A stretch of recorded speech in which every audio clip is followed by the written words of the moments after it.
зарим үйл ажиллагаанууд бол таалагдахгүй битгий элийн төрчөөс журамжуудагч байж болохгүй ийм нөхцөл байдлууд үүссэн учраас би энэ засгийн газар очих ёстой гэж ганцаараа танхимаас гараа өсгөж зурсан.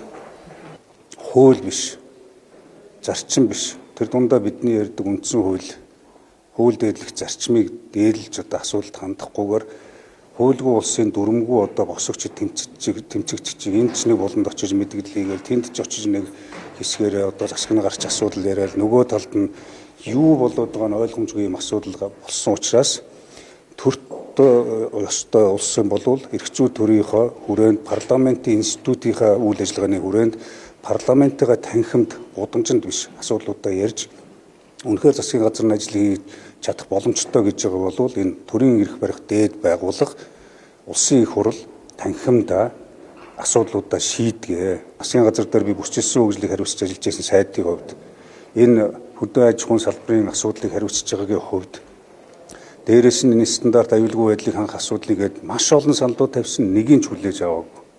Нэг нь шийдэгдээгүй. Харин өнөөдөр бүгдээрээ тэр үед хийжсэн уг хувилдаан улс төрийн нөгөө жинхэнэ төрийн эрхийг хууль бусаар авах гэдэг асуудлууд чинь энд хэл болж шүү дээ. Та оюун засгийн газраас зандрын засгийн газар руу улирч ажилласан сайжттай. Тухайн үед анх засгийн газар энэ засгийн газар байгуулагдж байхад харилцаа сайн байсан уу? Гайгүй байсан юм уу?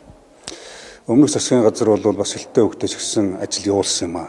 Том төсөл хөтөлбөрүүд олон 10 жил гацсан эдийн засгийн урт хугацааны өгөөжийг өгөх төслүүдээр хэрэгжүүлсэн мэдээж алдаа оноотой зүйл байсан.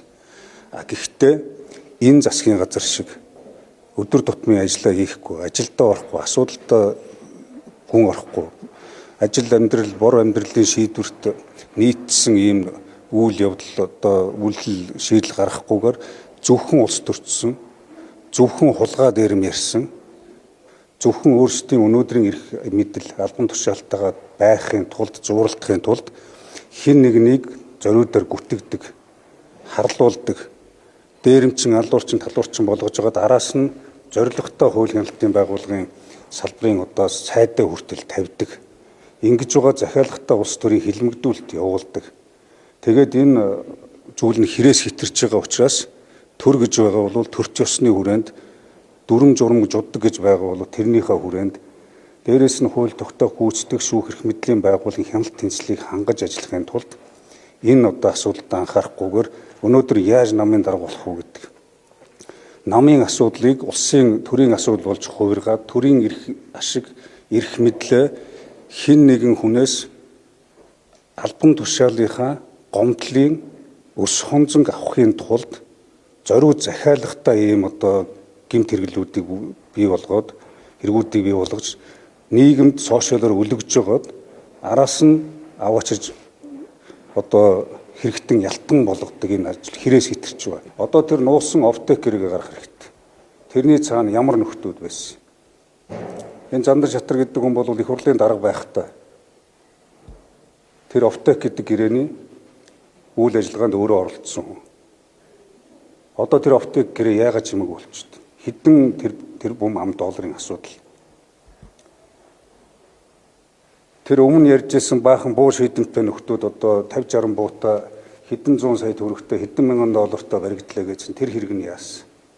Яагаад тэрийг ярихгүй байгаа. Үнэхээр хулгайтай тэмцэх гэдэг бол үнэхээр хулгайчиг барих гэдэг бол яагаад энэ асуудлуудаа гаргаж тавихгүй байгаа. Гэх мэтээр маш олон асуудлууд байна. Тэгээд нэг сенсацийг нэгээр дарахын тулд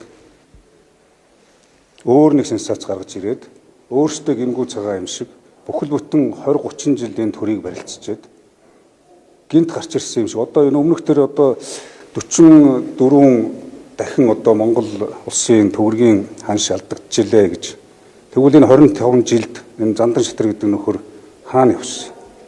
Юу хийжсэн? Их хурлын дарга хийжсэн, гадаад иргэн сайд хийжсэн.